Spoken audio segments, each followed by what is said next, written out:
On s'embrasse. Merci Monsieur Doumen de nous accueillir. Avec grand plaisir.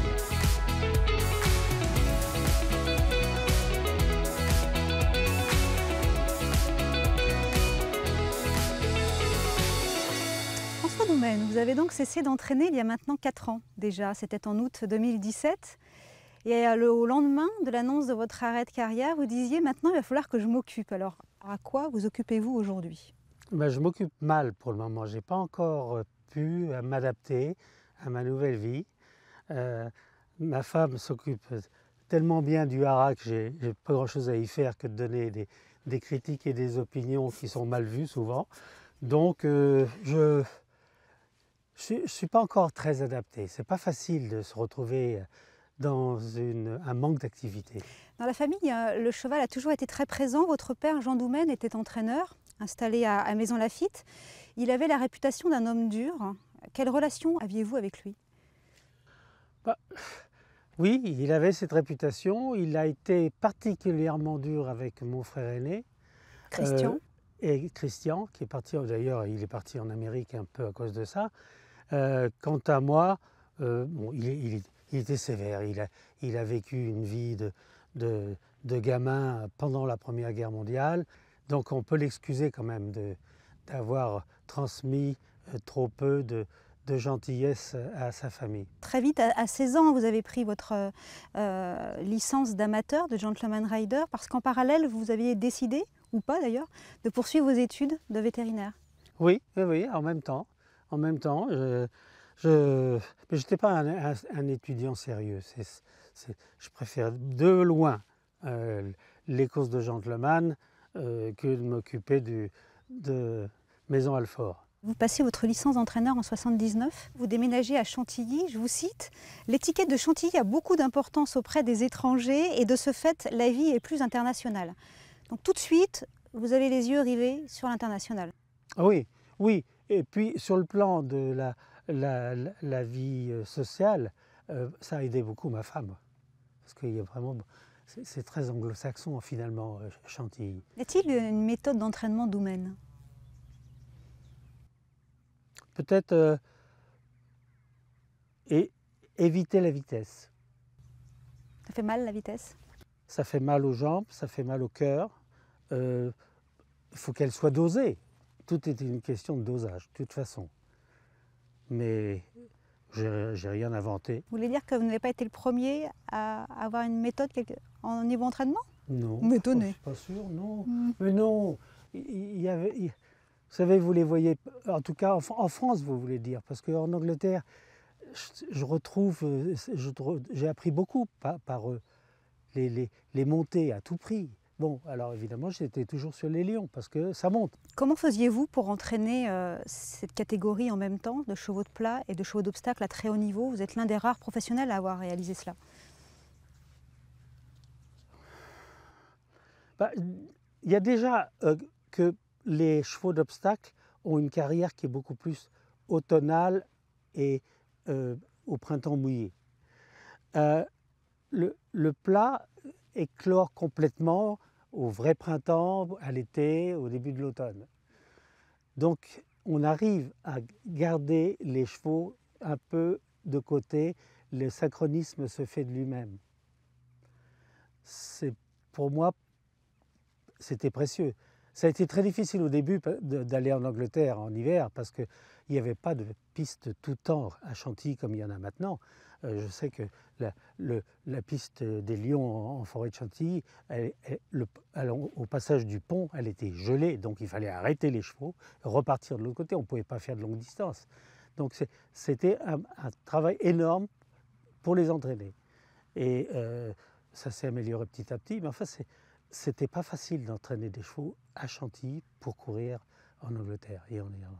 Les Anglais vont connaître, découvrir un cheval qui se nomme Nupsala dans les King George, un groupe 1, l'équivalent de la Haie Jousselin. Quelle mouche vous pique d'aller avec Nupsala courir les King George? C'était très simple. On était associés avec Fouche-Douar et le cheval détestait le terrain lourd. Or, à partir du 1er novembre, à Auteuil, c'était de la glu. Donc je cherchais, mais il y a un copain entraîneur de Sherwood d'Angleterre qui me dit, tu sais, c'est curieux, mais Kempton Park, s'il ne pleut pas pendant 3 jours, ça boit tout de suite et on peut avoir du terrain très correct. J'ai eu le bonheur de l'écouter, j'ai eu le bonheur de prendre le risque. Ma vie est un petit peu comme ça. Alors c'est ça, c'est un coup d'essai transformé en coup de maître. L'important, Oui. c'est qu'il était à 50 contre 1. Et que j'avais un ami que j'ai rencontré au Turf Club l'avant-veille et qui me dit « mais t'as pas de chance avec ce cheval-là ». Je lui dis « écoute, moi je me contente de dire que c'est un des meilleurs sauteurs en France, j'y crois dur comme fer ». « Ah bon, ah bon, ah bon ?» Alors je lui dis « demande à toi ». Et devant moi, il a appelé le book et il a dit « combien ?» 50 contre 1. Et il me devait pas mal d'argent, ce type-là. Ça tombait bien. Et ça tombe bien, parce que je lui dis « tout ce que vous me devez, vous le mettez sur mon cheval ». À 50 contre 1. Donc on a gagné notre vie ce jour-là. C'est une réussite que vous devez à votre travail, évidemment. Votre femme Elisabeth dit que vous êtes tout en contrôle. Je ne savais pas. Oui, en contrôle. Vous n'avez pas l'impression d'être en contrôle? Oui, peut-être, oui. Peut-être trop, oui, peut-être. Un peu rigide, quoi. Vous avez conscience de ce que vous pouvez dégager? Disons que je suis un peu surpris que les gens ne viennent pas à moi. Et ils ne se rendent pas compte qu'ils seraient bien accueillis. Début des années 90, nous allons entrer dans l'ère des 3 mousquetaires. Louis III, Uccello II, The Fellow, tous appartiennent à la marquise de Moratella. C'est une femme qui a été extraordinaire, qui m'a aidé beaucoup, parce que, en plus de ça, quand j'hésitais, elle disait « mais si, fonce !» C'était toujours à chercher ce qui est le plus difficile à gagner. C'est pour ça que quand je lui dis « on va en Angleterre », mais bien sûr, allez, on y va. Et tout était comme ça avec elle. Ça, je dois dire que c'était un bonheur de travailler avec elle. Alors justement, The Fellow part à la conquête de l'Angleterre avec sa célèbre Cheltenham Gold Cup. C'est lors de sa 4e tentative qu'il va connaître le sacre, après 2 deuxièmes places, où il n'a pas été battu de beaucoup d'ailleurs. Il y a vraiment un nez. Les Anglais ont dit la longueur d'une Gauloise. Vous mesurez tout de suite l'ampleur de cet exploit? Oh oui, parce que c'était un ouf, enfin d'ailleurs, c'était le gros titre du Racing Post. Il y a marqué At last. Enfin. The fellow who's been beaten a short head twice is going to hang on and win it. The fellow's won it. Jadami is second. Young Hustlers. Après votre sacre dans la Gold Cup, vous devenez une légende vivante en Angleterre. Vous êtes d'ailleurs invité à déjeuner au Buckingham Palace à côté de la reine d'Angleterre. J'étais à droite de la reine mère pour qui j'entraînais déjà. Ce jour-là, pendant le déjeuner, il y a des petits paquets de choux. Et elle me dit « Monsieur Doumen, est-ce que vous connaissez la chanson française, Les choux ?» Alors je lui dis « oui, mon enfance me dit quelque chose ». Elle me dit « et la voilà ». Pendant ce déjeuner, on était une douzaine, dont la reine, etc. Elle se met à chanter « Savez-vous planter des choux à la mode, à la mode ». On était tous comme ça, tout le monde a déposé les couverts sans faire de bruit, et c'était étonnant. Enfin, elle avait 100 ans hein, quand même. Vous pouvez passer pour une personne snob et hautaine en France, alors que vous êtes un modèle de raffinement au charisme enchanteur en Angleterre. Ça vous agace? Ça vous fait sourire?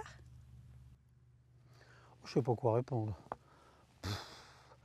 Bon, je veux bien, mais bon, parce que je sais mettre un costume en tweed, et bon, non. Je trouve qu'en Angleterre, il y a une telle attirance des courses et du cheval. Dans toutes les campagnes, toutes les petites baraques, ils ont tous un poney pour leur enfant. C'est pas la même vie, c'est pas la même culture, donc il ne faut pas comparer. Vous n'avez jamais pensé à vous installer en Angleterre? À un moment, oui. Je leur ai demandé si je pouvais au moins rester toute la saison d'hiver là-bas. Ils m'ont dit avec plaisir, monsieur Doumen, rendez-nous votre licence française, on vous donne notre Angleterre. Mais vous ne pourrez jamais avoir les deux. Donc je préfère rester français. Vous allez connaître de formidables aventures humaines et familiales. Je pense à Jim Tonic. Il a été étonnant parce qu'il s'est adapté à voyager. Un grand voyageur, ça aide beaucoup les résultats à l'étranger, c'est certain. Et en 98, donc c'est pratiquement dans la même période, hein, il y a la victoire de First Goal dans le Grand Steeplechase de Paris avec votre fils cadet, c'est Thierry. Alors que c'est sans doute ce cheval de 5 ans qui va peut-être faire la différence. Mais Chamberco n'a pas dit son dernier mot. 5-1 se rapproche vivement. Et c'est le jeune First Goal monté par le jeune Thierry Doumen qui va faire sien le Grand Steeplechase 1998. Il faut remonter à 4 coups pour voir un jupoulin de 5 ans s'imposer. Vous ressentez quoi au passage du poteau? Énorme. Ça reste l'un de vos grands souvenirs? Énorme. C'est difficile d'en parler? Oui. Vous avez toujours aimé relever les challenges. Vous êtes le premier entraîneur français à avoir remporté 5 King George, la Cheltenham Gold Cup, à gagner à Hong Kong, à Dubaï. Vous êtes le premier professionnel non britannique à entraîner pour la Reine-Mère. Quand on vous dit tout cela froidement, ça vous fait quoi? Oh, j'en suis très content et très fier. Il n'y a aucun doute. C'est peut-être pour ça que les gens me regardent avec un drôle d'air, je ne sais pas. Non, très fier. C'était important d'être le premier français? J'ai couru après des premières depuis tout jeune, des premières dans tous les sports même. D'être le premier à être front page du Figaro, c'est des premières qui m'ont toujours... j'ai couru après ça. Y a-t-il un souvenir ou une anecdote que vous aimeriez nous faire partager? Voilà, mais pas préparé à ça. Ouais. Ah, une anecdote. Non, c'est difficile à me poser cette question. Je crois que c'est d'avoir pu équilibrer le succès de mes chevaux en même temps qu'une vie privée, familiale, qui était pendant très longtemps très sympathique. Maintenant, est-ce que... C'est difficile d'exprimer tout et ça devient trop privé en plus. C'est que je me suis énormément consacré à mon entraînement et moins à ma famille. Mes 3 fils, je ne les ai pas vus grandir très bien, parce que je n'étais pas présent assez et j'en ai des reproches. Et je pense que c'est une chose à laquelle il faut penser, parce que c'est un métier qui est tellement accaparant qu'on ne pense pas à rentrer chez soi et fermer les bouquins et se mettre à table avec la famille et discuter de façon privée. Merci François Doumène. Ça a été avec plaisir.